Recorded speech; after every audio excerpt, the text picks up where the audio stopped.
Beleza. Então, como eu falei, as aulas vão ser gravadas, inclusive para vocês também, se vocês quiserem depois rever, eu vou postar depois em algum canal, provavelmente no YouTube mesmo, como um link privado, e vou mandar para vocês de repente quiserem assistir novamente, revisar, né, relembrar algum conteúdo. Cada aula também vai ter uma apostilazinha, um PDFzinho que eu vou mandar para vocês. Vocês já até estão vendo aqui. Eu resolvi não fazer a apresentação de slide, pelo menos não para essa primeira aula, né? Porque tem muita coisa que a gente vai ler aqui. E a gente vai ler, eu vou parar e vou comentando, né? E se eu fosse fazer a apresentação de slide, daria muito trabalho. Então, o material mais importante está aqui no PDF. Então, tá tudo aqui para vocês também. Vocês vão poder também depois conferir. Beleza? Bom, para quem não me conhece, meu nome é Ricardo Soares. Eu sou músico profissional aí há mais de 20 anos, né? Eu atuo aí como professor, já gravei vários CDs, né, trabalhos com bandas, cantores, atuei também muito como sideman, né, acompanhei cantores e cantoras de vários estilos musicais, bandas de rock, de metal, de pop rock, de vários estilos também. E eu também já atuo nessa área de equipamentos, né, de consultoria de equipamentos há alguns anos. Já há alguns anos eu sou consultor da Nig Music, né, então pela Nig Music eu faço exatamente um trabalho de consultoria. No que consiste esse trabalho? Eu visito as lojas aí, ao longo do Brasil, né, dando treinamento para os vendedores, ou seja, eu vou até a cada loja. Inclusive eu estava falando com o Diego, que eu já tive lá no Pará, o Diego é do Pará, né? Eu já tive lá no Pará exatamente para isso, fiquei uma semana lá fazendo treinamento e workshop com os vendedores da região, né? Eu visitava as lojas com o representante da região e eu ensinava aos vendedores a mexer nos equipamentos, os pedais, né, específicos da Nig Music, né? Então eu já trabalho com isso há bastante tempo. Fui professor de setup da MT, né? Fui professor de guitarra lá e professor de setup. Tinha um curso de setup, então eu dei aula de setup lá também. E dei aula também de setup numa escola chamada Werner, ensino de música, que é uma escola aqui no meu estado, né? Na época foi até eu que sugeri, não tinha o curso de setup, foi eu que sugeri de incluir o curso de setup, né? Nessas duas escolas a gente usava um material já pronto, que era o material da MT, né? A MT tem uma apostila, tem um curso específico deles que eles usam lá, e a Werner na época era uma escola licenciada MT, então eles tinham que usar o material da MT. Mas o material que a gente vai usar aqui é o material meu, é o material que eu mesmo preparei, tenho preparado, tenho sempre atualizado para as aulas que eu ministro, né, para os meus alunos, né, e para os cursos, né? Na minha opinião, é o material mais completo, né, porque tem muita coisa que eu sempre senti falta na apostila da MT, que a gente usava tanto na MT quanto na Werner, que eu falei com vocês. Então é uma parada que eu gosto muito, eu gosto de pesquisar, eu gosto de ler sobre pedais, guitarras, captadores, é uma coisa que é até meio viciante, fascina, você começa a pesquisar, você começa a estudar e você fica até meio viciado, assim, você fica vendo vídeos eu gosto de entrar no site dos guitarristas, nas páginas, na internet, nos perfis do Instagram, Facebook, e olhar o que os caras usam. Às vezes tem aqueles vídeos de backstage ou de passagem de sons, os caras mostram o que eles estão usando, então eu sempre gostei dessa parada. E desde o começo, quando eu comecei a pesquisar, eu comecei na realidade a pesquisar isso porque eu queria entender, né? Eu queria saber mexer melhor nos timbres para poder tirar meu som melhor, né? Eu ficava meio perdido. E acredito que todo mundo que procura um curso de setup tem essa mesma intenção, fica meio perdido. É tanta informação, é tanto pedal, tanta guitarra, tanto captador, tanto modelo de amplificador, são tantos nomes, nomenclaturas que são usados que às vezes a gente fica meio perdido, né? Então eu comecei a pesquisar, comecei a tirar um som que me agradava mais, e a partir dali alunos começaram a me pedir dicas. Poxa, professor, eu sempre dei aula de guitarra, né? Você não me ensina também a timbrar e tal? E foi daí que surgiu o interesse, logo depois veio os cursos que eu falei para vocês. E é isso. Sobre o material, vamos lá. Cada aula a gente vai trazer um ou mais temas, né? Existem aulas que a gente vai falar mais de um assunto, né? Dependendo do assunto. Na aula de hoje, que é a aula 1, a gente vai falar sobre a formação do som, as propriedades físicas do som, altura, intensidade, timbre e duração, frequência e formas de onda, som analógico e som digital. Então a gente vai falar esses assuntos. Claro que dentro de cada um desses assuntos você tem subtemas, né, subtópicos que a gente vai abordar aqui também, né? E aqui até a introduçãozinha que eu mandei para vocês, não sei se todos leram, né? Mas aqui eu falo sobre a questão da guitarra ser um dos instrumentos dos últimos anos que mais evoluiu, tanto no aspecto técnico prático, né? As técnicas que foram surgindo no decorrer dos anos, né? A gente fala, por exemplo, quando fala de técnica, você fala muito em Jimi Hendrix como um marco, e por último, um cara que marcou muito, que faleceu há pouco tempo, o Ed Van Halen, né? Foi um cara que foi o precursor da técnica de tapping e tal, né? Mas se você for parar para pesquisar, existe uma grande quantidade de guitarristas que trouxeram inovações nesse aspecto técnico, né? No aspecto prático do instrumento, e continuam trazendo. Volta e meia, não são talvez inovações tão absurdas, tão grandes, mas tem inovações. Sempre tem um detalhezinho ou outro que um guitarrista acaba trazendo. É claro que o Jimi Hendrix e o Van Halen foram caras que marcaram, porque a importância deles para a música, até hoje, né, ela é sentida. Né? Mas a guitarra não evoluiu só nesse aspecto, ela evoluiu também no aspecto dos equipamentos.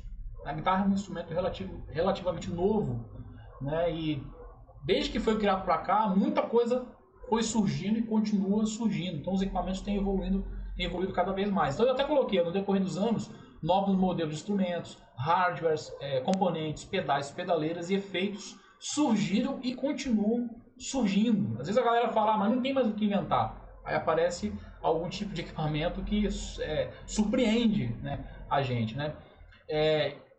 Isso, essa dificuldade que às vezes um tem, não é só o cara que está começando. O Diego, por exemplo, estava falando comigo que tem pouco tempo que ele toca, está começando agora. Não sei o tempo de cada um ainda, depois a gente pode abrir espaço para cada um falar o tempo de instrumento. Mas não é só a galera nova que tem dificuldade. Às vezes é uma galera que já toca, né, às vezes nem usa muita coisa porque não sabe manipular. Aí talvez surja a pergunta, por que é tão importante para todos aqueles que tocam, tanto os iniciantes quanto os iniciados, por que é importante entender pelo menos o básico, né, sobre esse vasto mundo aí do setup? E a resposta que eu coloquei é o seguinte: o timbre do instrumento, o timbre da guitarra, do guitarrista, né, é a voz do guitarrista. Né? Ele não canta, mas ele canta, entre aspas, através da guitarra. Ele vai se expressar através do seu instrumento. Então, o timbre é a voz dele, é a cor, né, da voz dele. E da mesma forma que não adianta, por exemplo, um cantor dominar todas as técnicas vocais e na hora de cantar, o som dele, até coloquei, ficar ininteligível, mal equalizado ou mal colocado numa mixagem, da mesma forma o guitarrista ele necessita não só saber tocar bem, ele tem que saber timbrar o instrumento de forma que a sua voz no instrumento fique clara, fique inteligível, né? E o nosso intuito com esse curso é exatamente ajudar, né, cada um de vocês nesse processo, né? Ajudar vocês a chegar num som que agrada você mesmo, que é o principal. Né? Não importa a princípio se os outros estão gostando. É claro que é legal quando você ouve um comentário, um elogio de alguém que seu time de guitarra é bacana, eu gosto do som que você tira e tal.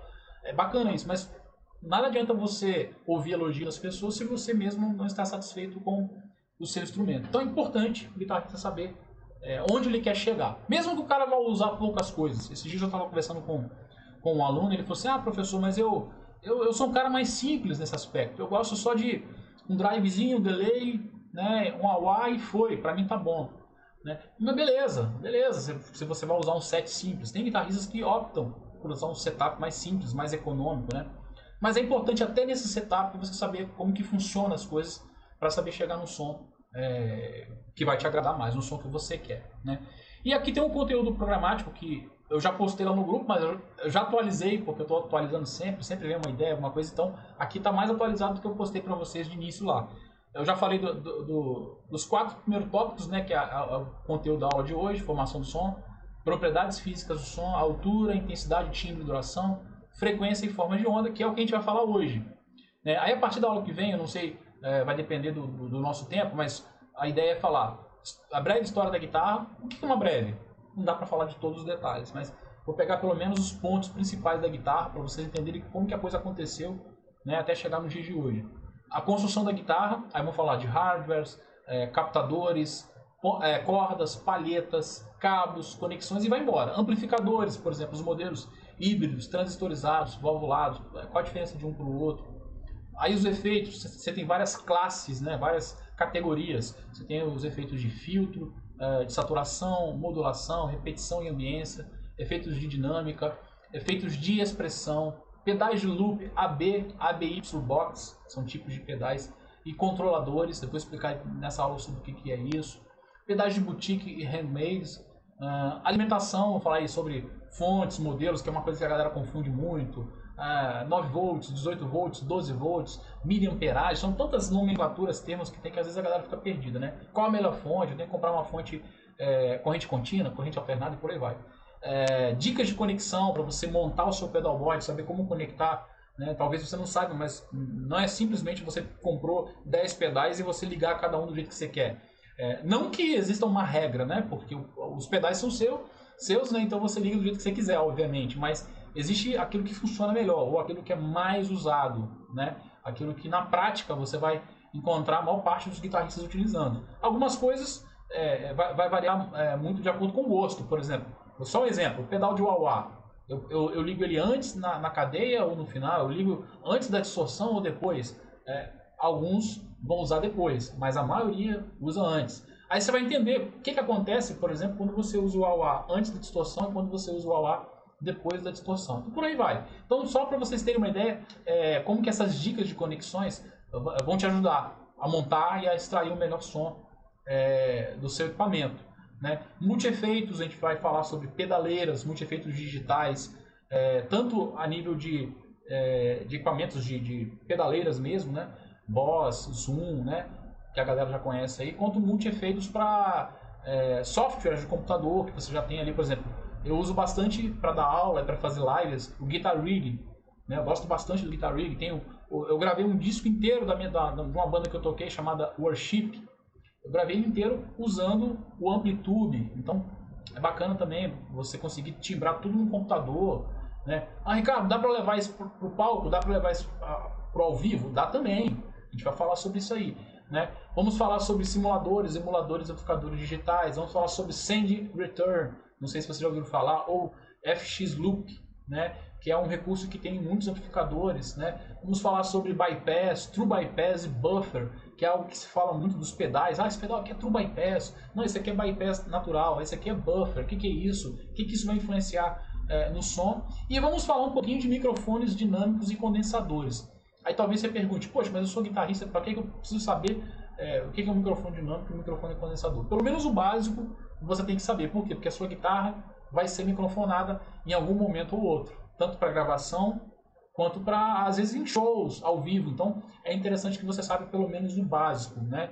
Então, a gente vai ver como que os microfones vão se comportar, posicionamento de microfone. É importante você saber isso também, porque tanto alguns pedais quanto alguns softwares de computador vão trazer simulações de microfone e simulações de posicionamentos de microfone. Então, pelo menos o básico você tem que entender.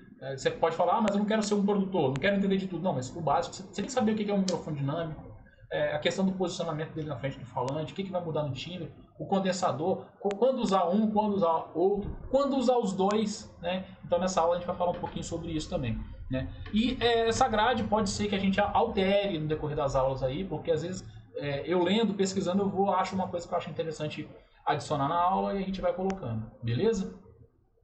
Mais uma vez, se tiverem alguma dúvida, fiquem à vontade para perguntar pelo chat ou levanta a mão, faz assim que a gente dá espaço para vocês perguntarem, beleza? Bom, essa primeira aula é uma aula um pouco mais teórica. Antes de a gente entrar na aula, eu esqueci de falar. Nas aulas a gente vai, eu já comentei lá no grupo, a gente vai ter a participação do Avestino, um grande amigo meu, que hoje ele é dono da Benji Custom, né? É uma fábrica de guitarra custom, né? São guitarras top, né? Guitarras customizadas, né? Ele fabrica a guitarra do jeito que você quiser, não são guitarras baratas, mas são instrumentos assim, feito, sabe, o cara faz o que ele quer. Eu quero com essa madeira, com esse captador, com esse acabamento. Então, a Alexandre vai ter uma aula que ele vai dar aula, ele vai ministrar para vocês aí, falando sobre construção, sobre madeira, sobre regulagem, vai dar algumas dicas aí sobre regulagem para você obter o melhor som. A gente vai ter uma aula também com o Ítalo, né, que é da VTR Effects, é uma fábrica de pedais aqui do Espírito Santo, pedais de boutique, que a gente vai falar também sobre pedais de boutique, né, e handmade, e o Ítalo ele vai falar sobre isso, vai falar sobre os pedais dele. Eu mesmo uso um pedal dele no meu setup, é um pedal de low gain chamado Helios Drive, que eu gosto pra caramba. Vamos ter também a participação do Maurício Fernandes da Datalink Cabos, né, que é uma empresa que me patrocina, que faz excelentes cabos, e ele vai falar sobre, ele é especialista de produtos da Datalink, né, que ele vai falar sobre a importância dos cabos no timbre, né, no setup, e vai dar algumas dicas também. né? E, como eu falei, vamos ter no final o sorteio de um pedal NIG dos alunos, né? E alguns brindes da DataLink também vai ficar para o final do curso, tá?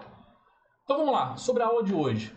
Talvez você vai achar essa aula um pouco teórica demais, e alguns conceitos aqui talvez você já até tenha visto. É muito comum em aula de guitarra os professores abordarem muita coisa do que a gente vai falar aqui. Só que geralmente abordam de maneira superficial, e a ideia aqui é aprofundar um pouco mais. Por quê?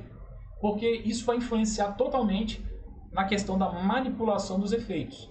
Você entendendo bem esses conceitos aqui, você vai entender como que determinados efeitos, determinados pedais vão trabalhar no sinal da tua guitarra. Então isso é muito importante. Então vamos lá, formação do som. De acordo com a psicofísica, o som é o efeito audível resultado dos movimentos de corpos vibratórios.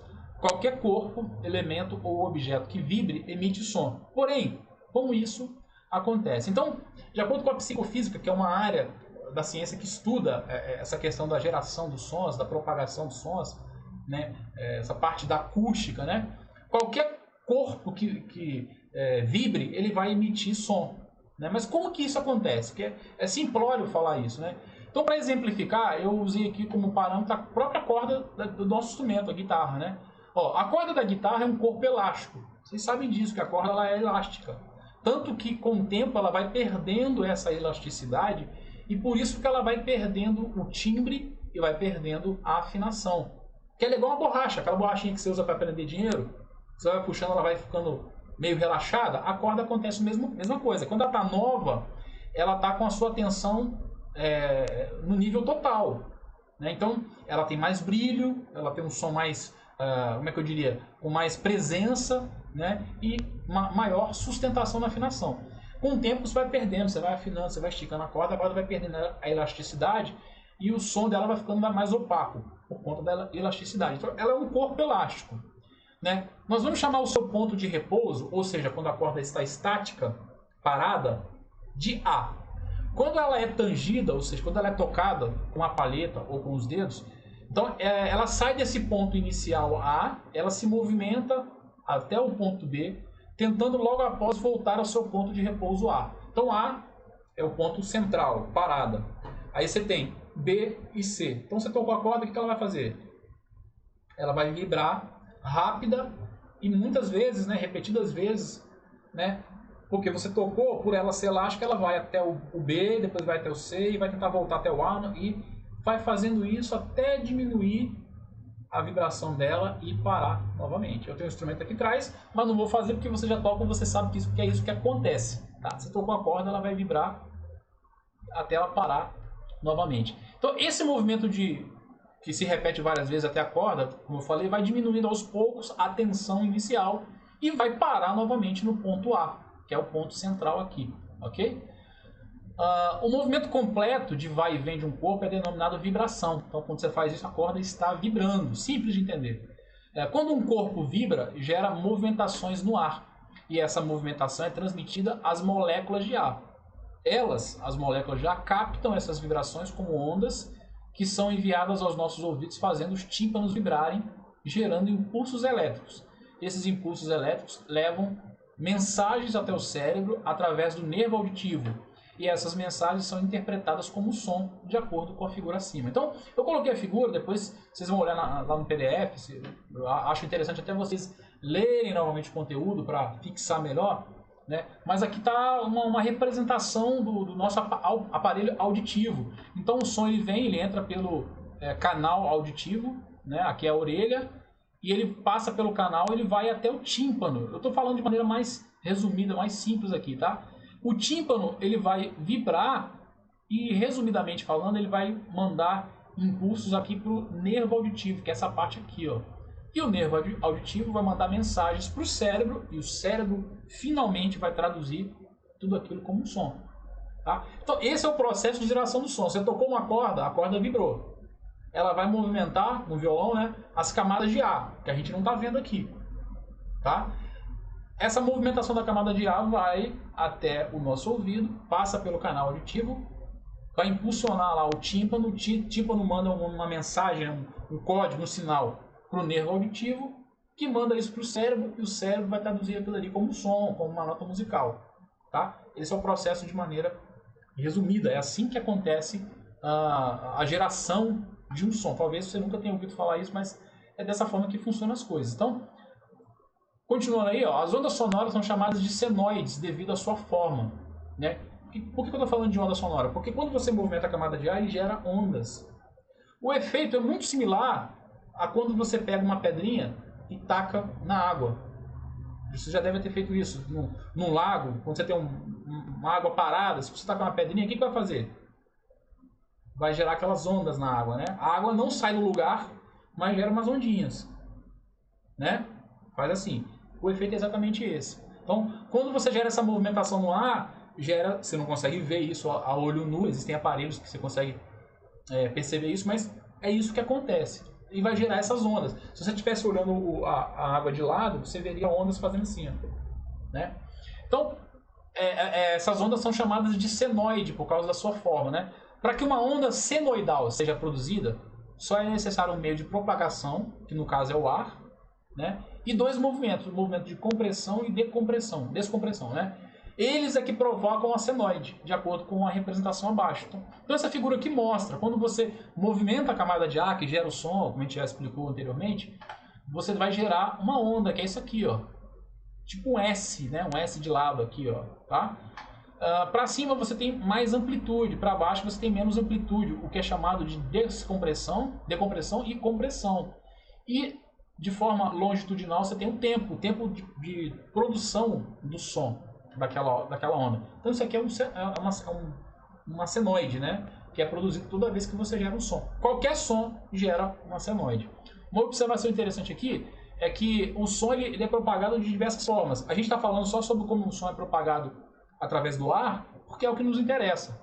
Que é o que, por exemplo, o que vocês estão ouvindo da minha voz, é o que vocês ouvem da guitarra, do violão. Ele é propagado através do ar, mas o som ele pode ser propagado também através de um objeto físico, uma mesa. Ou quer ver um lance comum? De repente alguém aqui já teve a oportunidade de fazer isso. Trilho de trem. Se você pegar um trilho de trem e o trem está longe, se você botar o ouvido no trilho de trem, você vai ouvir o barulho do trem. Por causa do trilho, que é um objeto sólido. Então o som se propaga também em uma área sólida. O som também se propaga pela água, mas a gente não vai falar sobre isso. O que nos interessa agora é como o som se propaga no ar. Tá ok? Beleza. Continuando aqui, se alguém tiver uma dúvida, galera, por favor, usem o chat aqui, ó. Só perguntar por aqui, ó. Vou até botar aqui, ó. Por aqui. Só perguntar aí que a gente para aqui e responde. Tá. Propriedades físicas do som. Entendemos como que o som é gerado, tá? O som ele vai ter pelo menos 5 parâmetros. Um dos parâmetros do som é a altura. O que é a altura? A altura é a propriedade do som ser mais grave, médio ou agudo. Por favor, não confunda altura dentro das propriedades físicas do som com volume. Volume é uma coisa, que é aquilo que você ajusta na caixa de som da guitarra. Você tem lá o level, tá? Ou quem tem monitor de estúdio aí, igual eu tenho aqui, não dá pra vocês verem, eu tenho 2 monitores aqui, ó, na minha frente. Você tem lá o botão volume, tá? Volume tá falando de volume de som. O que popularmente todo mundo fala, o som está alto, ou seja, o certo seria falar, o som está com muito volume.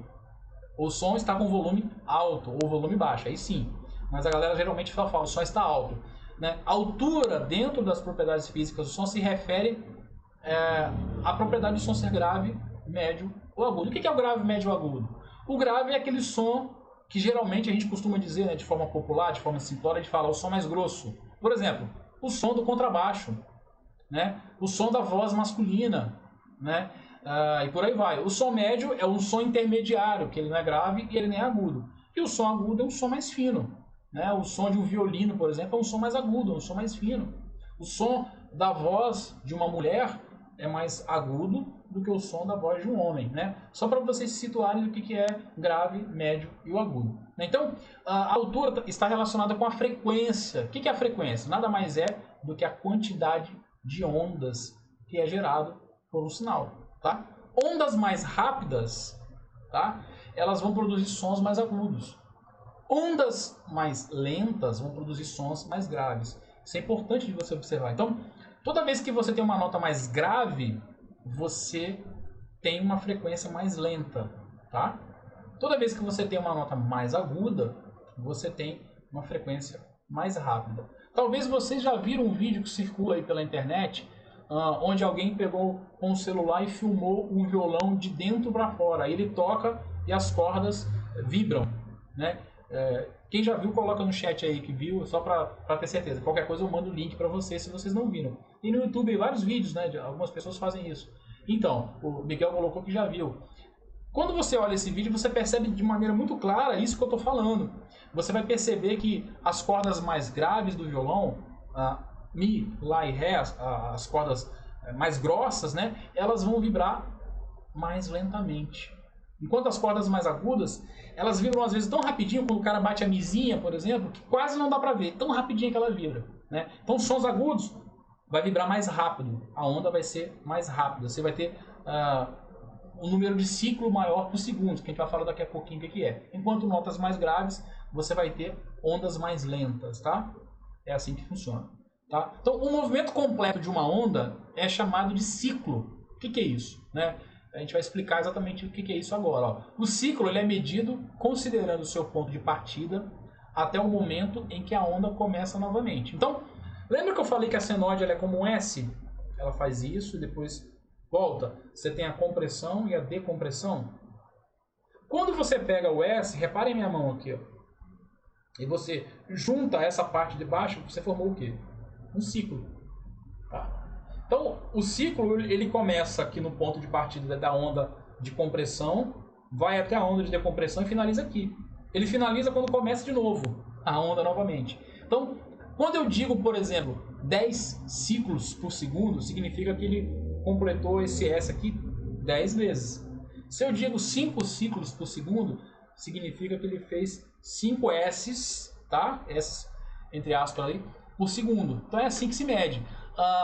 Voltando aqui à nossa apostila, ó, dessa forma a frequência é definida como ciclos por segundos. A unidade de medida de frequência usada em música é chamada de Hertz, fazendo referência ao físico alemão Heinrich Rudolf Hertz. Não reparem minha pronúncia, tá? Não sei se o nome é exatamente esse, porque o cara é alemão, né? Mas quando você fala 10 Hertz, 10 kHz, a palavra Hertz vem do sobrenome desse físico, que foi um cara muito importante. Alguns dizem que foi ele que descobriu, ele que criou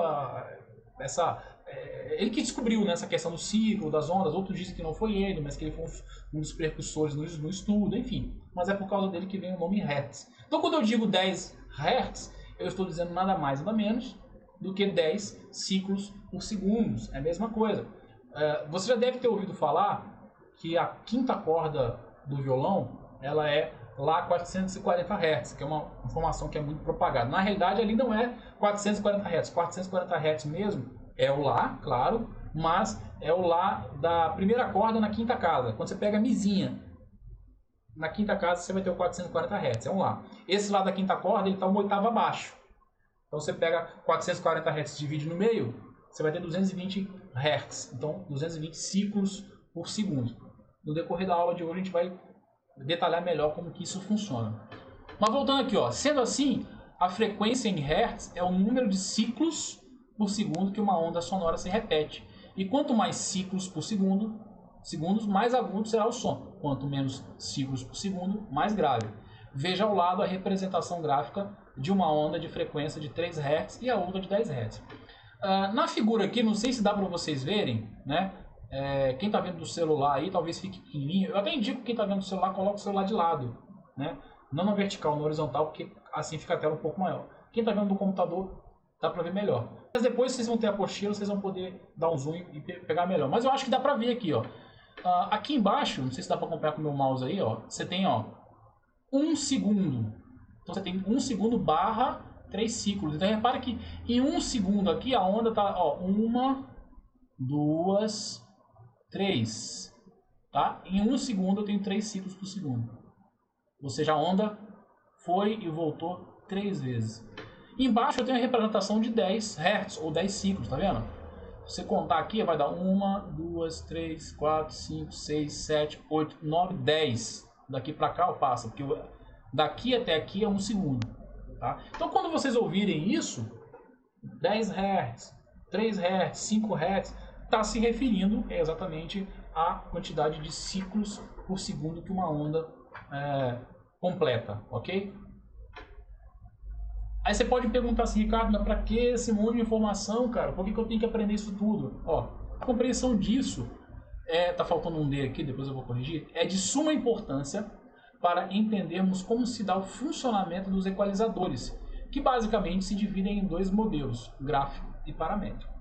Falaremos mais sobre os equalizadores mais adiante. Eu não vou falar de equalizador hoje, mas você já viu um equalizador na sua frente, com certeza. Talvez você até tenha na sua pedaleira, no seu pedalboard, um pedal de equalizador.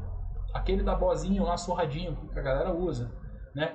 Que esse é o equalizador gráfico, porque ele tem vários parâmetros, vários botõezinhos ali para você equalizar. E o equalizador paramétrico, todo mundo já viu também, porque você tem nas caixas de som, você tem no amplificador. O equalizador paramétrico é aquele que tem parâmetros, por isso que é paramétrico, né? Você tem o grave, médio e agudo, ou seja, o parâmetro de grave, o parâmetro de médio e o parâmetro de agudo, né? Algumas mesinhas de som vêm com grave e agudo só, não vem com a frequência de médio, mas você tem dois parâmetros.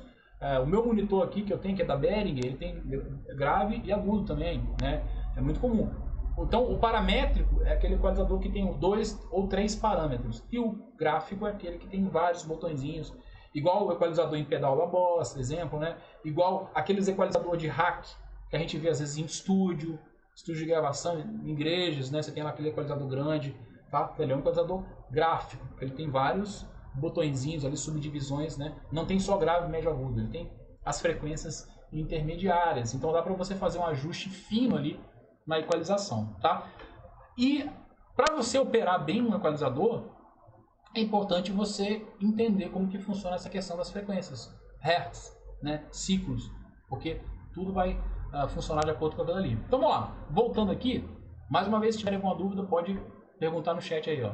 Mas voltando aqui, ó, outras informações importantes sobre frequência de áudio são, em primeiro lugar, cada nota na escala, né, tem uma frequência específica. Ou seja, a gente fala muito de, o Lá é 440 Hz, é o padrão da afinação, a gente vai falar mais sobre isso aí. Mas cada nota, na escala musical, Dó, Ré, Mi, Fá, Sol, Lá, Si, quando está subindo a escala do grave até o agudo, cada nota tem uma frequência. Nessa figura que eu coloquei para vocês aí mostra, ó, o Dó, por exemplo, é 264, ó, vai variar, você vai procurar na internet, aí alguns vão colocar 261, então vai de 261 a 264 Hz. O Ré, 297, 330, o Mi, o Fá, 352, o Sol, 396, ó, o Lá aqui, ó, 440 Hz, ó, e o Si, 495. Então cada nota tem uma frequência em Hz. Por que isso? Porque é a frequência que vai determinar a altura dos sons.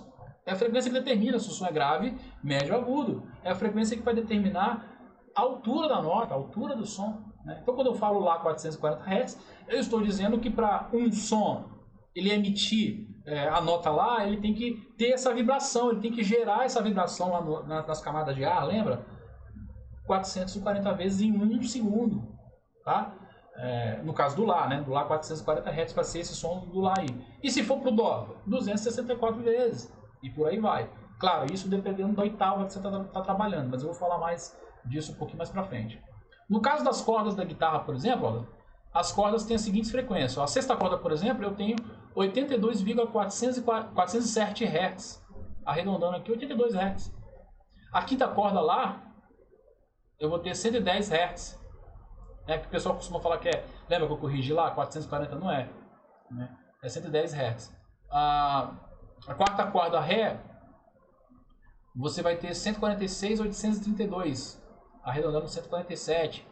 A terceira corda Sol, você vai ter 145,998. Ou 196 arredondando. E por aí vai. Si, 246,942 Hz. E por aí vai. E o Mi, a uma oitava acima, ele vai ter o Mizinho, né? Na realidade ele está mais de uma oitava acima, né? Esse aqui o Mizão está em 82, esse está em 329, tá? Algumas oitavas acima. 329,628, arredondando em 330 Hz, né?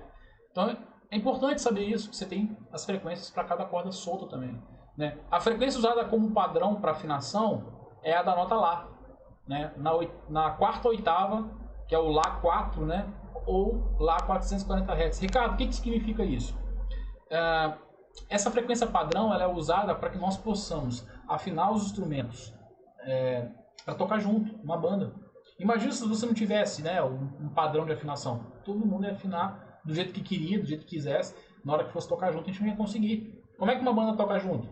Como é que você tem ali duas guitarras, um baixista, um violonista tocando junto, e um tecladista? Porque tem um padrão de afinação. O teclado ele já vem, tecnicamente falando, afinado de fábrica. Ele já vem ali no padrão da afinação. Você pode mexer, os teclados mais modernos você pode alterar essa afinação, mas a afinação padrão é esse lá. A guitarra, por exemplo, você vai usar esse padrão aí quando você vai usar um diapasão. Diapasão, você tem aquele que é em formato de U, é tipo um garfinho com duas perninhas só, que quando você bate, esse é mais antigo, quase não se usa, quase não se vê.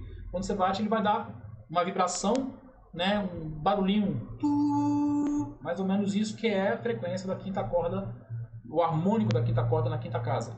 Você bate, você vai dar aquele som ali. Antigamente, quando você não tinha muito recurso, você afinava assim, você afinava a primeira quinta corda, afinava as outras depois por ela, para você ter uma afinação padrão ali. Depois veio o diapasão de sopro, que você tem um diapasão para cada corda você assopra e dá uma nota. Depois veio os afinadores eletrônicos, que você afina, você só bate lá e tem um ponteirinho, um digital ou analógico lá que vai indicar se a corda está afinada ou não. Mas todos eles vão trabalhar como referência o 440 Hz. Por que isso é importante? Porque nem todo mundo afina no Lá 440 Hz, nesse padrão aí. Alguns, por exemplo, vão utilizar afinação abaixo. É muito comum, muitas bandas de rock, utilizar meio tom abaixo, um tom abaixo. Quando fala meio tom abaixo, um tom abaixo, está falando meio tom abaixo, um tom abaixo de quê? Ele está falando exatamente da afinação padrão. Né? A afinação padrão é a referência. Então, quando eu falo um tom abaixo da afinação padrão 440. Né? Talvez você tenha curiosidade, Ricardo, mas e a afinação acima? É comum? Não é comum, mas tem alguns músicos que experimentam afinar acima. Tá? Mas a afinação padrão é 440 Hz. Tá. Outra informação importante é que o ouvido humano ele consegue captar frequências que vão de 20 a 20 mil ciclos por segundo, ou 20 Hz a 20 mil Hz, ou 20 kHz. Você pode falar 20 mil Hz ou 20 kHz. Dá no mesmo. Então, a gente tem um espectro de frequência que o nosso ouvido consegue captar, que vai de 20 Hz a 20 kHz. Tá ok? Isso é importante, porque abaixo disso você não consegue captar. Acima disso você também não consegue captar. Abaixo disso são frequências que ele vai colocar ali como infrassons. Frequências que estão abaixo de 20 Hz. Né? E se elevadas a um nível alto de potência, podem provocar desconforto físico e lesões nos órgãos internos. Né? Eu já ouvi falar que até em algumas guerras utilizaram aparelhos para fazer guerras, para provocar mal-estar nos inimigos. Não sei se é verdade isso, mas já li acerca disso. Porque frequências abaixo de 20 Hz vai provocar esse mal-estar, esse desconforto físico e às vezes até lesão nos órgãos internos. Né? Frequências acima de 20 kHz, que a gente não consegue ouvir, são chamadas de ultrassons e são muito conhecidas por serem usadas em diagnóstico na medicina, como uma gravidez, por exemplo. Uma mulher quando fica grávida, quem aqui é pai já passou por isso, tem que levar a esposa no médico para fazer ultrassom. Através do ultrassom você vai ver o sexo do bebê, para ver se o bebê está desenvolvendo bem. Então, usando frequências acima de 20 kHz. A gente sabe que o cachorro ele capta frequências que o ser humano não capta. Por isso que você tem aquele apito lá para adestrar cães, para treinar cães. O cão consegue ouvir, nós não conseguimos ouvir, porque está numa frequência acima desse espectro que nós, seres humanos, não conseguimos captar, ok? Alguma dúvida aí, pessoal? Tô indo rápido ou tá tranquilo? Pode falar aí.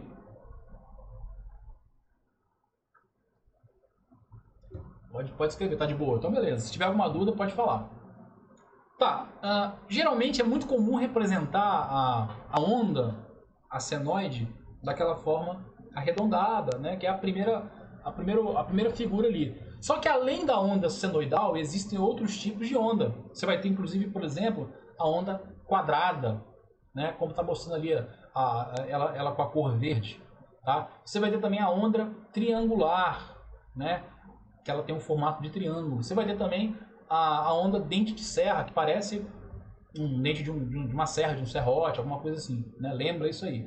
Essas ondas podem ser facilmente encontradas em sintetizadores e músicas eletrônicas, por exemplo. Então, sintetizadores e músicas eletrônicas têm aquela sonoridade bem diferente, porque você vai utilizar ondas fora daquele padrão da onda mais com a borda arredondada, da senoide, que é a onda mais padrão. Tá? Então você vai ter uma sonoridade diferente.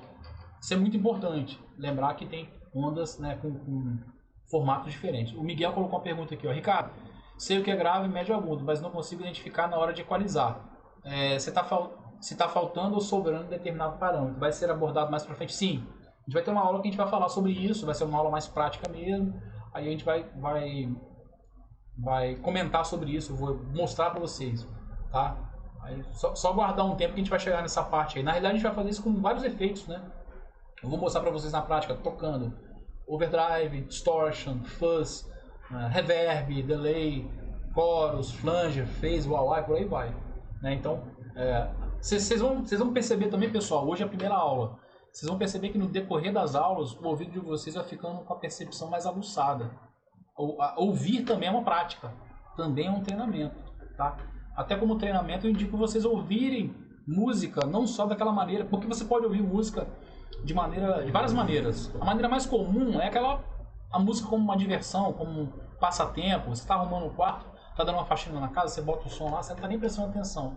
Mas ouçam música também estudando, procurando observar frequências, timbres, efeitos que o cara está usando, né? Ouçam músicas no fone, porque você vai pegar a questão do estéreo, né? Então, isso vocês vão perceber que com o tempo, na medida que as aulas forem progredindo, vocês vão ver que a percepção auditiva de vocês vai melhorar, tá? Mas a gente vai falar sobre isso aí eu peço só para você ter um pouquinho de paciência aí, que mais na frente a gente vai falar sobre isso aí. Você vai ver como é que é uma coisa simples, beleza? Continuando então. Um exemplo muito conhecido da utilização das ondas quadradas, que a gente está falando aqui, triangular e dente de serra, é o clássico tema do jogo Super Mario. Quem não jogou Super Mario é melhor perguntar, né? Eu ia perguntar quem já jogou, mas quem nunca jogou Super Mario? Acho que todo mundo aqui já jogou, né, cara? Um jogo clássico, né? Tem gente que gosta de jogar até hoje, né? Então, aquele teminha do jogo Super Mario, ele usa exatamente a onda quadrada, a onda triangular e a onda dente de serra. Por que ele usou isso aí? Pelo seguinte, ó, por conta da limitação da tecnologia da época, que era o chip, que só tinha 4 canais de reprodução, o compositor, o Koji Kondo, ele utilizou os 2 primeiros canais para a melodia, sendo que eles só podiam reproduzir ondas quadradas, né? O terceiro canal foi usado para as notas mais graves, tá? Da música, e usava ondas triangulares. E por fim, o quarto canal era de ruído e poderia estar ligado a efeitos ou elementos percussivos. Eu vou mostrar para vocês aqui, eu vou sair dessa apresentação, vou apresentar um vídeo para vocês exatamente disso aí, que eu acho interessante vocês verem isso na prática, quer ver? Ó? Só um minutinho. Não sei se o som vai ficar bom aí, vocês me falem como que vai ficar. Deixa eu abaixar o meu volume aqui do celular. Vê se vai ficar bom aí pra vocês ouvirem, ó.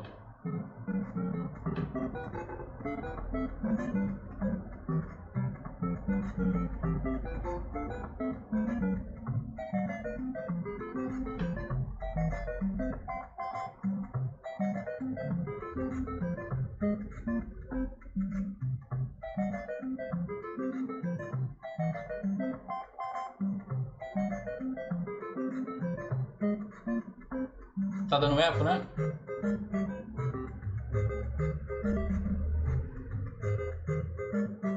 Tá dando eco, né? Então beleza, eu vou fazer o seguinte, depois eu vou mandar pra vocês o link do vídeo pra vocês ouvirem. Mas é aquele teminha clássico lá do Super Mario, né? Aquela melodinha clássicazinha lá que Marcinho Eiras, meu amigo Marcinho Eiras, ele até fez uma versão, não sei quem de vocês chegou a ouvir, ele fez com 2 guitarras. E é legal que o cara que fez o vídeo, ele inclusive mostrou as ondas, né? Os 4 canais ali e as ondas direitinho ali, como é que funciona, tá ok? Na apostila vai estar o link direto, vocês vão clicar lá e já vai abrir o vídeo lá também, ok? Então, beleza. Podemos continuar aí? Tá dando alguma dúvida? Se tiver alguma dúvida, pode colocar no chat aí, ok? Vamos lá. Infelizmente, acho que a internet, eu não sei, talvez o vídeo acaba... O Google Meet talvez não consiga, né? É a primeira vez, na realidade, que eu transmito um vídeo assim, né? Nunca fiz o teste, hoje foi a primeira vez, então, pelo que eu vi, deu um pouquinho de eco aí, como o Miguel colocou. Mas vamos lá. Intensidade. O que é intensidade? Intensidade é a propriedade do som ser mais forte ou mais fraco, de acordo com a força empregada na repercussão dele. A intensidade está relacionada com a amplitude da onda e influenciará no volume. Aí sim, a intensidade tem a ver com o volume. Com o volume alto e o volume baixo. Não a altura. A altura a gente já viu que é a propriedade do som ser grave, médio ou agudo, tá? Porque está relacionado com a velocidade da onda. Ondas mais rápidas, sons mais finos, mais agudos. Ondas mais lentas, sons mais graves. E a intensidade tem a ver com o volume. Para ficar fácil de entender a intensidade, imagina um tambor ou um surdo de uma bateria, um bumbo, um tom, uma caixa. Já reparou que quanto mais forte o cara bate, mais alto fica? Imagina um surdo da bateria, o cara... Se ele bater mais fraco, o som ele é um pouco mais fraco, mais baixo, não é? Se ele bater mais forte, o som vai vir mais forte. Né? Eu já toquei com batera que o cara batia tão forte, a pegada era tão forte que ele quase cobria a banda, tão forte que era a pegada dele. Às vezes, sem microfonar, sem nada, a bateria cobria todo mundo no ensaio, porque o cara tinha uma pegada muito forte. Né? Então, perceba que essa questão do som, do volume do som tá ligado, né? Tem uma relação com a questão da intensidade na produção do som. É igual o violão, a guitarra. Se eu bater a corda com mais força, ela vai vibrar mais e vai ter um som mais alto. Se eu bater com mais leveza, né, o som vai ficar um pouco mais, com volume mais baixo. Tá? Isso inclusive é muito usado para dinâmica. Né? Você pega um guitarrista igual o Matheus Assato, toca muito com as mãos, tira aqueles sons mais lentos e tal. Né? Geralmente ele vai ter sons com uma intensidade mais baixa, com menor volume. Né? Agora, quando ele quer tocar mais pesado, igual ele está fazendo agora a participação aí com oficina, né? Quem está acompanhando aí, viu lá que o cara tem que descer a mão. Desce a mão, né? Você vem com um pouco mais de massa sonora, de volume. Isso está relacionado também com a intensidade. Tudo isso está relacionado com a intensidade. O volume está relacionado com a intensidade. Então, maior intensidade produzirá volumes mais altos, menor intensidade, volumes mais baixos. Percebemos bem essa relação quando aumentamos o volume de uma caixa de som e o alto-falante se movimenta com maior amplitude. Pode ser medida com decibelímetro, a intensidade, e o valor é dado em decibel. Tá ok? Vocês já perceberam que quando você aumenta o volume da sua caixa de som, seja lá qual for, do seu amplificador, ou até do seu carro, ou do seu estúdio, o alto-falante ele vai vibrar com mais intensidade, ele vai movimentar o cone. Né? Quanto mais você aumenta, mais você vai ver ele movimentando. Tá? Essa intensidade ela é medida com um aparelho chamado decibelímetro. Geralmente é usado pelas empresas, a prefeitura, para multar muitos locais quando passam dos limites. Né? Você tem um limite ali para fazer shows, para fazer cultos em igrejas, ou seja, qualquer evento público você tem um limite de decibel. Né? Eu não lembro agora qual é, mas eles usam esse aparelho para medir. Ou seja, você tem essa forma de medir aí a intensidade do som, ok? Continuando aqui, timbre. O que é o timbre? Timbre é uma palavra muito usada no mundo da guitarra, né? Você vai sempre falar de timbre. O timbre é a propriedade que nos permite distinguir se um determinado som de mesma frequência é produzido por um piano ou por um saxofone. Exemplo, o que me leva a distinguir se um som da nota lá 440 Hz vem de um violão ou vem de uma guitarra? Ou se o som da mesma frequência, 440 Hz, vem de um saxofone. Não é a mesma frequência? A onda não está vibrando com a mesma velocidade? Por que o som é diferente? É o timbre. Tá, mas eu sei que é o timbre que vai me permitir isso. Igual eu coloquei ali, ó, no meio musical, usamos o termo timbre para distinguir os diversos sons que o mesmo instrumento pode produzir. Por exemplo, existem vários timbres de guitarra, como guitarra limpa, guitarra com distorção ou outro efeito. Tá? A gente usa muito essa expressão, tá? O timbre, a palavra timbre é muito usada nesse contexto do guitarrístico aí, né? O timbre ele tem então uma relação com o formato da onda, tá? Mas quando eu digo formato da onda, eu não estou me referindo só ao que eu falei lá atrás, da onda quadrada, da onda triangular ou da onda dente de serra, não. Mas outros elementos que vão estar presentes na onda, que a gente vai falar ali agora. Ó. O timbre tem uma relação com o formato da onda e podemos dizer que é a marca registrada de cada som ou fonte sonora. Tá? Então a gente pode dizer que o timbre é a marca registrada. Quando você ouve o Slash tocando, ele tem um timbre característico que é do Slash. Tá? Qual é a característica do Slash? Quando eu ouço, eu já percebo que é um som de Les Paul e Marshall. Quando você pega o Yngwie Malmsteen, você vai ver que é um som de Strato instalado com Marshall também. Quando você pega o Steve Vai, já vai ser um outro timbre. O cara vai usar uma Ibanez Super Strato lá, aquele som um pouco mais processado, um pouco mais moderno, né? Cada um vai ter um timbre. Quando você pega um guitarrista como, sei lá, Joey Bonamassa, é um outro som com uma pegada mais vintage, mais blues rock e tal. Gary Moore também vai ter essa vibe, por aí vai. Então, timbre ele é a impressão digital do cara, a identidade do cara, do músico, do instrumento. E será resultado dos seguintes elementos. O que vai formar o timbre? Em primeiro lugar, a onda fundamental. O que é a onda fundamental? É a senoide que a gente falou lá no comecinho. Tá? Todo som tem uma onda fundamental. Você tocou o seu instrumento, ele tem uma onda fundamental. Você tocou uma nota lá, ele tem essa série, essa senoide fundamental, que é o som principal. Tá? Junto dele, ele vai ter uma quantidade de harmônicos, que eu vou explicar depois como é que funciona. A distribuição dos harmônicos, assim, também vai variar de um instrumento para outro, de um modelo para outro, de um captador para outro, enfim, vai mudar. A intensidade desses harmônicos e a duração dos harmônicos. O que é isso? Para entender melhor como funciona isso, é necessário entender o que é e como funciona a série harmônica. Talvez você já tenha estudado sobre a série harmônica. O que é a série harmônica? Apesar de não conseguirmos identificar separadamente, toda nota vem acompanhada de outros harmônicos além do som fundamental. Ou seja, quando eu toco a nota Dó na terceira casa da quinta corda, além da frequência fundamental, escuto também as frequências secundárias ou série harmônica. Ou seja, eu toquei o Dó, pressionando na terceira casa, na quinta corda, eu não escuto só a nota Dó, como a maior parte das pessoas imagina. Você tem junto da frequência da nota Dó, que é a frequência fundamental, como eu coloquei aqui na apostila, é a onda fundamental, você vai ter harmônicos de outras notas. Né? Isso é que vai gerar o timbre. Esses harmônicos, como está dizendo ali, irão variar em sua duração, intensidade e quantidade, dependendo do tipo de instrumento ou da fonte geradora de som. E isso irá caracterizar o timbre final. Como que funciona isso? Tudo vai influenciar na vibração. Tudo. Quando você toca uma nota numa guitarra Strato, por exemplo, a corda que você está usando influencia, a paleta que você está tocando influencia, se você toca com a mão vai influenciar, se você toca no captador do braço influencia, se é no captador da ponte influencia, se a guitarra é pintada influencia, se não é pintada influencia, tudo influencia.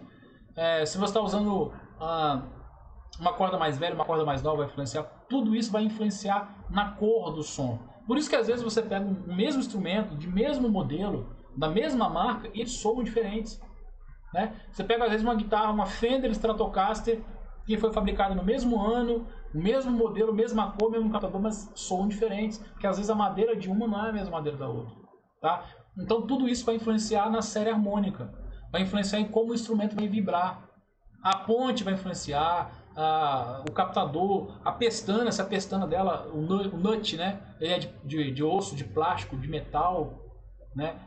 O traste, se é o traste tradicional ou se é o traste aquele de inox, que a galera tem usado muito. Eu inclusive uso na minha guitarra preta, os trastes são de inox, e por aí vai. Tá? Tudo vai influenciar na série harmônica. Aí vai influenciar nisso aí, na duração dos harmônicos, na intensidade, na quantidade. Tá? E isso vai gerar a cor do som. A cor do som, na realidade, é o timbre. O timbre, que a gente chama de timbre, nada mais é do que cor o som tem. A gente usa essa expressão cor aí para, através das palavras, tentar explicar essa questão do timbre. Quem descobriu essas vibrações secundárias da onda foi o matemático grego Pitágoras. Exatamente o Pitágoras, aquele mesmo do teorema de Pitágoras que você estudou na escola, né? Então foi Pitágoras que descobriu. Ele utilizou um instrumento chamado monocórdio e através dele descobriu que ao tocar uma corda, a sua vibração gerava subondas com entrelaçamentos em 2 partes iguais, 3 partes, etc., gerando a série harmônica de acordo com o exemplo da figura abaixo. Tá? 2 coisas aqui. Você quer ver como é que é um monocórdio? O monocórdio era um pedaço de madeira com 2 pontas assim, que o cara botava uma corda só, por isso que é monocórdio. Mas você quer ver isso na prática? Uma dica, assiste aquele documentário, não sei quem já viu, tem um documentário chamado, acho que é Além do Som. Além do Som, depois eu vou postar lá no grupo para vocês. Além do Som, que é um documentário que tem Jimmy Page, Jack White e The Edge do YouTube. Não sei se vocês já viram esse documentário. E tem uma parte lá, eles falam muito sobre música, composição, guitarras, timbres e tal. Tem uma parte que o Jack White ele constrói um monocórdio, ele testa o monocórdio. Ele faz umas brincadeiras com a garrafa lá, simulando um slide, né? Eu vou mostrar para vocês lá, vocês vão ver que é um monocórdio, né? Então, o Pitágoras ele descobriu, através desse monocórdio, que existe um entrelaçamento entre 2 partes, 3 partes e por aí vai. Isso gera série harmônica. Aí você pode perguntar para mim, tá, Ricardo, mas para que isso serve para mim? O que isso vai influenciar no meu entendimento para timbrar como guitarrista?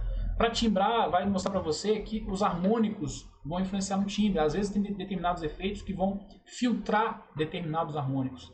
Os efeitos de filtro, por exemplo, que a gente vai falar, o que eles fazem? Eles filtram determinados harmônicos. O que é filtrar? Ele não vai deixar passar. Ou vai deixar passar apenas alguns, mais uns do que outros. Vai cortar, enfim.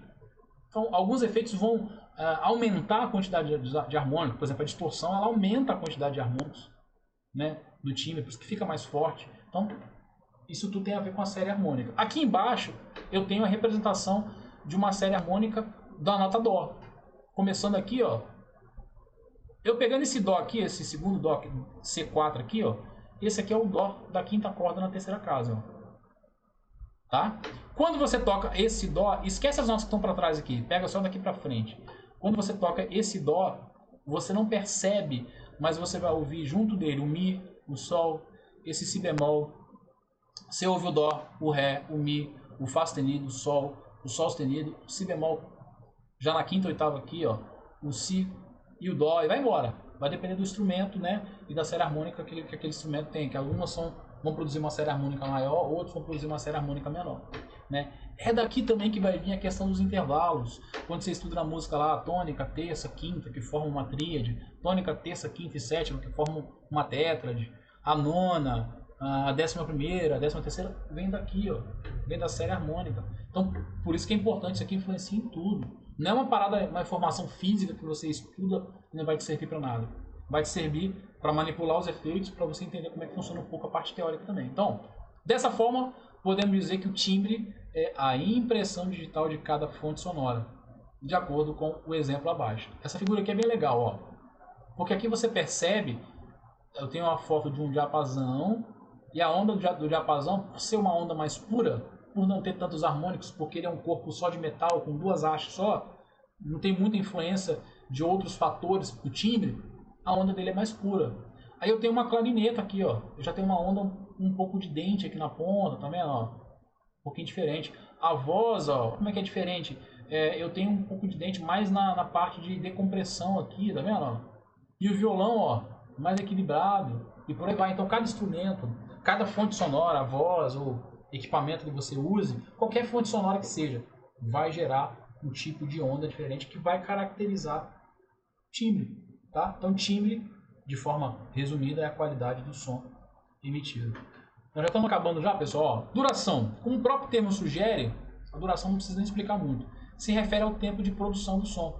Pode ser mais longo ou mais curto. Os sons que duram pouco tempo, como os de um ponteiro de um relógio, são chamados de sons curtos.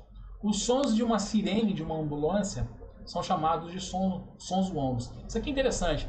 Até pouco antes de começar a aula aqui passou, aqui tem uma avenida aqui do meu lado aqui, eu estou no meu estúdio aqui é uma avenida, então passou uma ambulância agorinha, e me veio somente, a ambulância, ela tem uma variação, ela é um som de longa duração, porque ela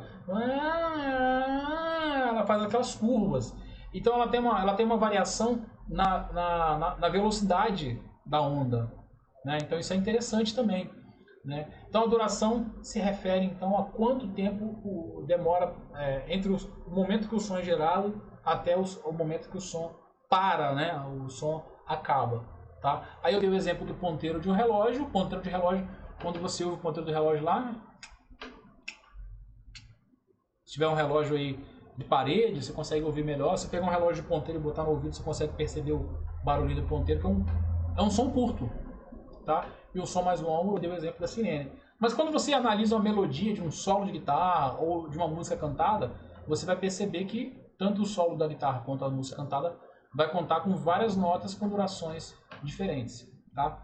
Isso aqui é importante porque vai ter alguns efeitos que vão trabalhar exatamente na questão da duração do som. Eles vão para manipular, para gerar o efeito, não vou falar sobre isso agora, mas na frente vocês vão lembrar disso. Alguns vão diminuir o comprimento da onda.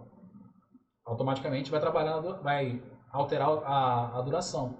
E outros vão esticar a onda, vão deixar a onda com uma duração maior. Tem efeitos que vão fazer isso. Então, vocês vão ver que muita informação que a gente está vendo aqui hoje, lá na frente vai ser de extrema importância. E por último aqui, a gente vai ter o som analógico versus o som digital, tá? Então, vimos anteriormente que o som é o efeito audível resultado dos movimentos de corpos vibratórios. Dessa forma, toda vez que um corpo vibra, ele movimenta as camadas de ar que farão nossos tímpanos mexerem, enviando mensagens ao cérebro que traduzirão isso como som. Isso aqui acho que vocês já entenderam. Eu estou só explicando novamente de forma resumida o que a gente falou no começo da aula. Mas então, qual é a diferença entre timbre analógico e timbre digital? Que é uma coisa que a galera às vezes fala tanto. Isso é uma coisa que a galera fala tanto e às vezes não sabe nem o porquê que fala, né? Ah, o timbre analógico é melhor, o timbre digital não presta, né? Às vezes condena o timbre digital, né? Mas não sabe nem a diferença entre um e o outro. Eu não vou me aprofundar tanto nisso, né? Mas eu quero que vocês entendam pelo menos o básico, ó. Para entendermos isso, primeiro temos que entender como é gerado o sinal da guitarra. A gente falou como é gerado o som. Como é gerado o sinal da guitarra? Quando tocamos uma corda, ela vibra e essa vibração é mecânica, ou seja, você tocou, ela vai vibrar de forma mecânica. Essa vibração é captada pelo captador, o nome já diz, né? Captador, ele capta a vibração da mecânica da corda e transforma essa vibração mecânica em impulso elétrico. Por isso que a guitarra é chamada de guitarra elétrica, tá? Esse impulso vai para o amplificador, que após ser amplificado, é enviado para o alto-falante, que com a oscilação do cone para frente e para trás, né, irá movimentar as camadas de ar, gerando aquele processo que falamos no começo, tá?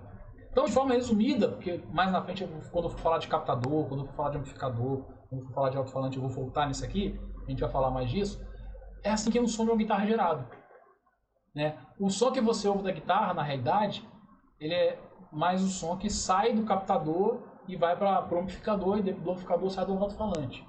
Ele não é o som direto da corda que movimenta as camadas de ar.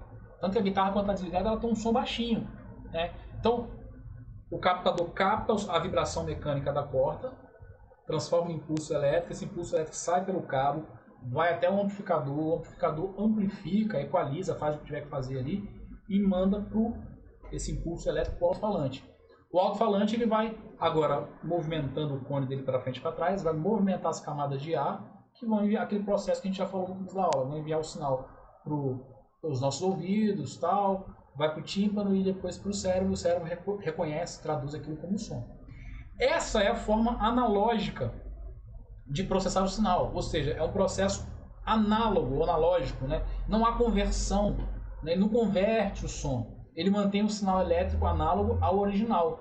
Daí vem o termo, então, analógico, tá? Estou explicando de maneira simplória, porque se eu for, daria para eu detalhar muito mais como que é produzido um som analógico. Tem matérias, tem artigos na internet explicando isso aí, mas eu acho que não precisa, né? A gente só precisa entender que o som analógico ele é um som que não altera, ele não vai fazer nenhum tipo de conversão. Ele é uma cópia análoga, ou quando a gente fala analogia, né, que se compara ao sinal original, né? Já o segundo, o que é o segundo? O timbre digital, ele faz duas conversões. Em primeiro lugar, ele converte o sinal em digital, tendo sua resolução medida em bits, e em seguida o transforma novamente em sinal analógico. Então, esse é o X da questão que eu coloquei ali. O ponto-chave na qualidade de um processador digital está no conversor ADDA. O que é um conversor ADDA? Toda pedaleira que você compra aí no mercado, uma Boss, uma Zoom, né, uma Korg, né, tem várias marcas e modelos aí, ela tem um conversor. Esse conversor, ele faz esse processo, ele recebe o sinal análogo ou analógico e ele vai converter de analógico para digital, por isso que é a conversor AD. E ele vai processar, vai passar pelos efeitos ali, vai receber o processamento, e depois quando ele vai sair, ele vai passar por um outro processamento que é chamado de digital analógico. Então é de analógico para digital e depois de digital para analógico, tá? Quanto melhor for o processador, teremos um som mais orgânico, um som mais próximo do analógico, né? Aí eu coloquei isso, explica o porquê de alguns modelos soarem mais analógicos que outros. Uma coisa que a galera comenta muito é que o sinal digital ele deixa a onda mais quadrada, como está simulando aqui. Então uma onda digital ela não vai soar com as curvazinhas, né? Como a gente está vendo a senoide aqui, ele vai deixar um pouco mais quadradinho aqui, tá? E isso vai acabar perdendo a qualidade. Só que hoje os processadores digitais melhoraram muito. Então não é igual era na década de 80, década de 90. Eu até comento aqui, ó. Aquela velha história de que efeitos digitais acabam com o sinal da guitarra era verdade nas décadas de 80 e 90. Hoje não é mais, né? Quando o processamento digital dos equipamentos era feito de forma precária e com poucos recursos. Hoje, isso mudou e muito, e tem melhorado cada vez mais. Então, não é mais a mesma realidade. Só que muitos têm essa imagem da década de 80 e da década de 90. Os primeiros efeitos digitais, eles trabalhavam com processamento de 4, 8 bits. É um processamento muito baixo, uma qualidade muito baixa. Então, realmente, deixava muito a desejar, né? Principalmente para distorção, né? Para saturação, era uma qualidade muito baixa. Só que nos anos 90, esse poder de processamento foi ampliado para 16, 20 bits. Já começa a ter uma melhora significativa. E hoje em dia, você vai ter equipamentos, pedaleiras, trabalhando com 32 bits e com taxa de amostragem de 96 kHz. Cara, uma qualidade excelente. Você vai ter, por exemplo, uma das últimas pedaleiras que a Boss lançou aí, a GT1000, ela trabalha com 32 bits, qualidade de estúdio. Você pode puxar dela direto para a placa de som para gravar, né? Então, o processamento digital melhorou bastante, né? As simulações que a gente já falou mais na frente, melhorou muito. Então, primeira coisa, perca esse preconceito aí com relação ao digital. O digital hoje não é mais igual era antigamente. E ele tem as suas vantagens, né? É claro que talvez você vai preferir os pedais por uma série de fatores, né? Mas sabendo utilizar, você consegue obter timbres excelentes com o digital, né? Eu não acho que o digital, eu não costumo ficar comparando melhor ou pior, mas ele tem a sua aplicação, a sua função, né? Por exemplo, eu uso muito o digital para softwares, né? Que é digital, processamento é digital, para dar aula, para gravações, para lives, né? Nunca cheguei a tocar ao vivo com eles, mas é bacana. Já trabalhei com pedaleiras, já tive algumas pedaleiras digitais. Eu, particularmente, prefiro o pedal, porque eu acho o pedal mais prático ali. E o pedal tem aquela magia, aquela coisa dos pedaizinhos individuais. A galera até fala que a gente meio que volta a ser criança. Quando a gente era criança, a gente colecionava carrinho. E hoje, a gente começa a tocar guitarra, vira adulto e começa a colecionar pedais. Então traz essa magia. Mas é possível se obter bons timbres, tanto com digital quanto com analógico. Eu conheço guitarristas que tiram excelentes timbres com equipamentos digitais. Cito para vocês aqui um dos guitarristas que eu mais gosto aqui no Brasil, que é o Edu Ardanui, que sempre utilizou muitos anos, né, efeitos digitais e tira um sonzão, né? Aí eu vejo a galera às vezes criticando, mas pro som dele, para aquilo que ele toca, né, soa bem, funciona. E isso que é importante. Então, tira esse preconceito que dá para fazer muita coisa. Meu último disco, chamado The Journey, você consegue ouvir ele nas principais plataformas de streaming aí, Spotify, Deezer, só botar lá Ricardo Soares, The Journey, vai aparecer todo o disco completo. E muitas músicas eu utilizei o Guitar Rig, eu gravei com o Guitar Rig direto. Outras eu usei pedais, microfonado. E cara, eu faço um desafio a vocês, eu duvido vocês adivinharem qual que é microfone e qual que é guitarra direto na placa de som digital, né, com emulação, com simulação. Duvido, ninguém nunca me falou. Que não dá. Por quê? Em primeiro lugar, você tem que entender que o timbre, o som está aqui, na sua cabeça. Você vai chegar no som que está aqui. Você tem que saber que som que você quer chegar. Então, quando eu ia timbrar, eu já sabia o que eu queria. Então, eu consigo chegar naquele som, tanto com pedal quanto com uma emulação, né? E nesse disco eu experimentei muito. Eu usei amplificador valvulado, usei amplificador transistorizado, gravei com simulação de falante do meu amplificador da PIV que eu tenho. Ele tem uma saída de falante, eu pluguei direto, usei guitarra direto na placa de áudio, na época eu tinha uma Presonus, uma M-Box Pro da Presonus, né? Animal ficou o som. Então, eu consegui, todos eles eu consegui o timbre que eu queria. Eu plugava, mexia, pô, esse som aqui tá legal. E eu experimentei de propósito, porque eu queria ter essa experiência para poder falar, né? Teve algumas músicas que eu gravei, eu usei o Amp Simulator da NIG, o pedalzinho, ligado direto na placa de som e usando a simulação de falante do Guitar Rig, tá? Eu tenho feito algumas lives dessa maneira. Então, perca esse preconceito. Dá para usar um, outro ou até misturar, né? Um modelo híbrido aí. O Miguel colocou assim, tenho a impressão que plugins soam melhor que pedaleira. Aí o Miguel, vai depender da pedaleira também, porque às vezes o cara tem uma pedaleira que é mais antiga. Esses dias um aluno meu comprou ele estava sem nenhum efeito, e aí ele comprou uma pedaleira da Korg, deixa eu ver se eu lembro o modelo, acho que é a A5 da Korg, se eu não me engano. Não lembro se é a A5, mas é uma pedaleira da Korg, aquela prata. Aí ele levou para aula, me pediu ajuda para eu timbrar, eu expliquei para ele como é que funcionava, a edição dos efeitos. E ele me perguntou assim, Ricardo, o que você acha dessa pedaleira? É boa? Eu falei, cara, ela é uma pedaleira antiga, ela tem as suas limitações de qualidade, de processamento. O processador analógico digital dela não é igual aos que tem hoje, né? Eu nem sei a resolução que ele tem, mas com certeza não é 32 bits. Então, você tem que lembrar disso. Você vai ter algumas limitações na hora de timbrar.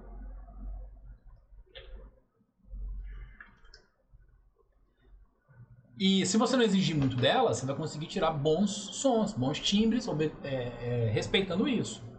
Por exemplo, eu até achei timbres de coros, timbres de delay dela, sim, legal, dá pra timbrar, dá pra tocar de boa. Agora, os timbres high gain dela eu não gostei muito, porque é mais antigo, então vai deixar a desejar mesmo, né? Agora, eu usei durante muitos anos uma GT8 da Boss. E eu gravava com ela, eu tocava ao vivo, fazia um monte de coisa. Excelente pedaleira. A Boss ME80, eu não lembro, eu acho que é de 2014, eu não lembro a data de fabricação dela, mas é bom até depois você pesquisa a taxa de resolução dela. Se eu não me engano, a taxa de resolução dela acho que é 24 bits. Né? É daí pra baixo, não passa disso não. Então, quer dizer, você vai ter uma qualidade, é 24 bits, né? Então, você vai ter uma qualidade já contava começando a ficar bom. É melhor do que as mais antigas dela, né? Aí você vai pegar às vezes aquelas pedaleiras mais antigas, os caras, eu conheço caras que usam, que tiram sons legais, né? Porque o cara regula para pedaleira. Mas você vai pegar uma Zoom 1010, uma Zoom 505, né? Que a galera brinca, zoa aí. Você vai pegar... Eu tive durante muitos anos uma Zoom 4040, cara. Eu nem lembro que resolução que era, mas os drives dela não gostava, não eram drives legais. Porque naquela época a resolução era bem baixa, então a qualidade deixava realmente a desejar. O que eu fazia com ela? Eu usava os sons limpos dela, coros, delay, reverb, flange de phase, e usava o drive de pedal e inseria isso no loop. Vai ter uma aula que eu vou explicar como é que funciona, como você pode fazer isso. Então eu misturava o som do drive do pedal com o som da pedaleira, sons limpos da pedaleira. Mas hoje, cara, de boa, você não precisa fazer mais isso. Tem vários guitarristas aí. Tem um guitarrista, um brother amigo meu de São Paulo, o Eric Pauluzzi. Ele é, inclusive, especialista da Boss. Cara, ele tira cada som da Boss, você fica doido, sem nenhum pedal. Né? Então, cara, é muito disso. Uma dica, Miguel, procure estudar, leia o manual, tá? Eu lembro que quando eu usava, hoje eu só uso pedais, tá? Muitos anos já depois que eu me tornei endorse da NIG e consultor, aí eu comecei a usar só os pedais mesmo. Eu gosto dos pedais porque é mais fácil manipular, na minha opinião. Pedaleiro tem aquela coisa de entrar na programação, digitar pra lá e pra cá, salvar, e é um pouco mais chato para timbrar, mas ela tem uma versatilidade muito grande para quem usa muitos sons e tal. Mas o pedal para mim é mais prático. Mas eu usei muito tempo a Boss GT8, como eu falei para vocês. Cara, eu sabia mexer nela de cabo a rabo, porque eu peguei o manual, eu li, eu estudei, eu marquei, eu risquei. E uma coisa que às vezes o brasileiro não tem mania de ler manual. Ele tem mania exatamente de pegar o produto, não ler o manual, jogar o manual fora e ficar fuçando.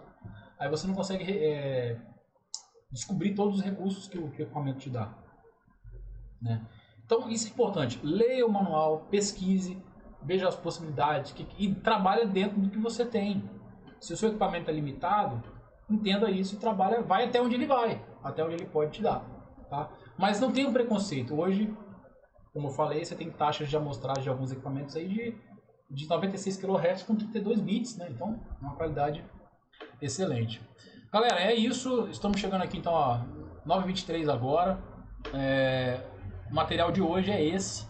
Depois eu vou postar lá para vocês o PDF e vou postar também os vídeos que eu sugeri, tá? Os vídeos que eu falei aqui, que eu citei aqui na aula. E eu quero abrir espaço para perguntas antes da gente finalizar. Eu vou finalizar a apresentação aqui. Aí eu queria que vocês ficassem à vontade aí para perguntar. Se quiserem perguntar pelo microfone, quiser abrir o microfone e perguntar, ou se quiser, se preferirem colocar aqui pelo chat, né?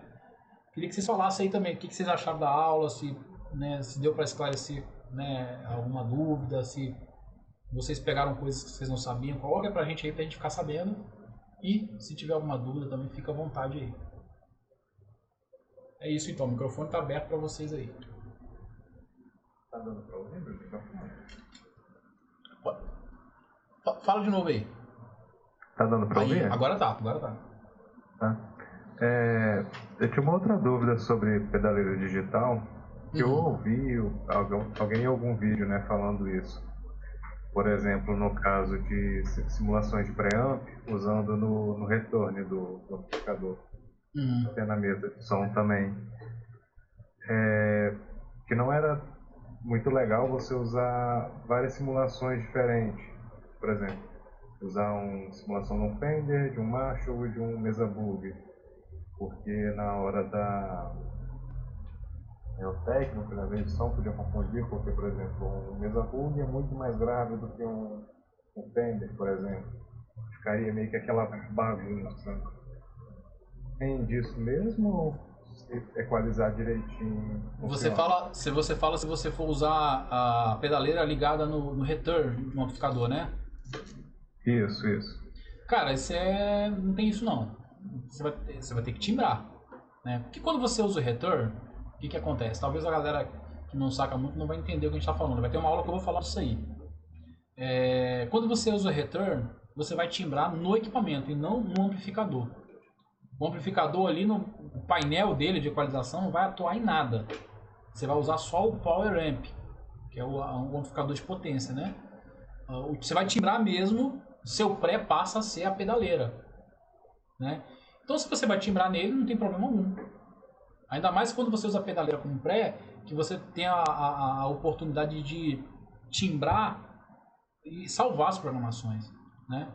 Então não tem isso não. Eu lembro de uma situação, eu passei por situações parecidas, né, com pedal, mais de uma vez. Mas eu lembro de uma vez que eu fui tocar com a banda Worship, a gente foi fazer um show, era num evento, um palco grande, assim, um evento aberto, né, palco aberto, e tinha um amplificador, um JCM 900 da Marshall. E eu não sabia, quando eu cheguei para plugar no in, o som da guitarra tava meio churuquinha, o amplificador tava ligado, mas não saía som, você aumentava o volume dele. Aí o técnico de som chegou pra mim e falou assim, cara, a banda anterior a vocês aí queimou, eu acho que queimou o pré do amplificador. Que ele tá ligando, ele tá saindo som, queimou. Aí eu falei, caraca, ele falou, você quer ligar em linha? Eu falei, não, pera aí, já sei o que eu vou fazer. Eu puxei a saída do output da pedaleira e liguei no return do amplificador para ver se o power ainda estava funcionando. Aí o som ficou animal. Eu estava usando o pedal como pré. Então eu equalizei tudo, eu timbrei tudo pelo pedal. Ficou uma sonzeira nervosa. Eu estava usando na época daquele show, eu usei o Power Distortion da Nig, né? Então eu equalizei tudo por ele. É claro que aí a equalização passa a ser o pedal que você está usando. Então, por exemplo, no Distortion ficou animal, que eu dei uma mexida lá, eu timbrei. Mas quando eu mudava para um chorus, por exemplo, eu não tinha nenhum equalizador, aí o chorus ficou um pouco abafado, né? Porque eu não tinha nenhum equalizador para corrigir isso aí. Mas deu para rolar. Agora, não tem esse lance de que não dá, que não pode, não. Dá para fazer, ainda mais se você estiver usando uma pedaleira. Se a sua pedaleira tiver um pré bom, você pode timbrar do jeito que você quer para usar, para conectar, né, no Power Amp direto. Não sei se eu respondi a sua pergunta, mas na aula que a gente for falar sobre isso, a gente vai esclarecer melhor essa dúvida aí. O Matheus colocou assim,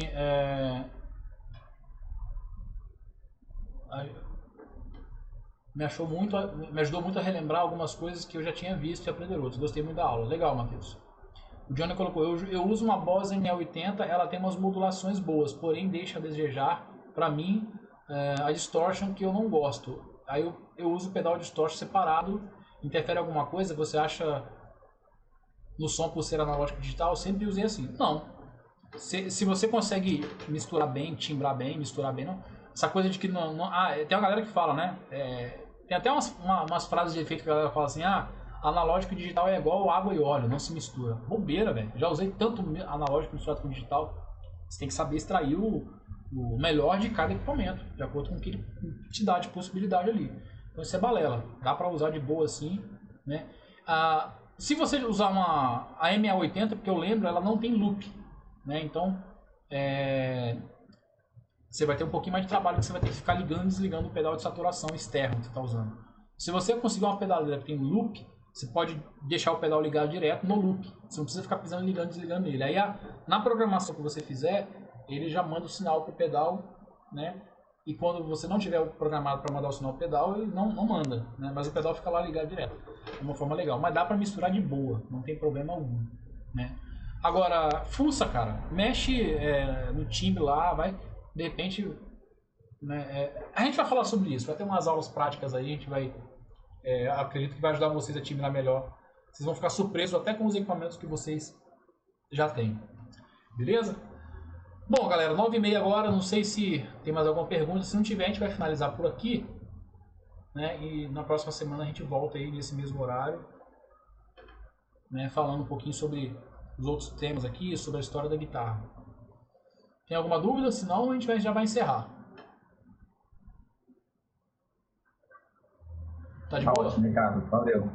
Então, obrigado, galera. Um abraço aí, boa noite para todos. Até semana que vem. Eu vou, em breve, postar o material lá e o link da aula para vocês reverem, caso vocês desejem.